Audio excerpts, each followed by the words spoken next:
পুরো পৃথিবী বদলে গেছে। মানুষ আর আকাশের দিকে তাকায় না, সবাই শুধু স্ক্রিনের দিকে তাকিয়ে থাকে। শহরের উপরে ড্রোন ওড়ে, রাস্তায় মানুষ কম, কিন্তু বিশাল বিশাল ডিজিটাল বিলবোর্ড সারাক্ষণ আলো ছড়ায়।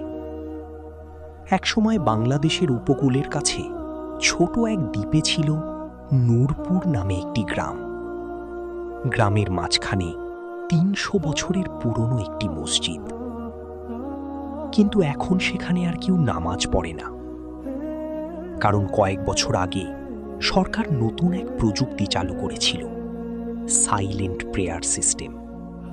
মানুষের কানে ছোট চিপ বসানো হয়। আজান ছাড়াই নির্দিষ্ট সময়ে তাদের মাথার ভেতরে নোটিফিকেশন চলে যায়। ধীরে ধীরে পৃথিবী থেকে আজানের শব্দ হারিয়ে গেল। মসজিদগুলো নিঃশব্দ হয়ে গেল। শুধু নূরপুরের সেই পুরনো মসজিদে একজন মানুষ এখনো আজান দেয়। ৭০ বছরের বৃদ্ধ মুয়াজ্জিন হাফেজ সালেহ। প্রতিদিন ফজরের আগে তিনি মিনারে উঠেন, কাঁপা গলায় আজান দেন, অথচ পুরো গ্রামে কেউ শুনতে আসে না। মানুষ তাকে পাগল ভাবে।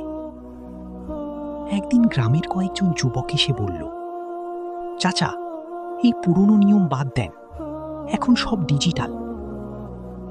সালেহ শুধু হাসলেন। আজান শুধু মানুষকে না, আকাশকেও ডাকে। লোকগুলো হেসে চলে গেল। সেই রাতেই অদ্ভুত কিছু ঘটল। রাত ৩টের দিকে পুরো পৃথিবীর নেটওয়ার্ক হঠাৎ বন্ধ হয়ে গেল। ফোন নেই, ইন্টারনেট নেই, স্যাটেলাইট নেই, সব স্ক্রিন কালো। মানুষ আতঙ্কিত হয়ে গেল। প্রথমবারের মতো পৃথিবী সম্পূর্ণ নীরব হয়ে যায়। কেউ জানে না কি হয়েছে,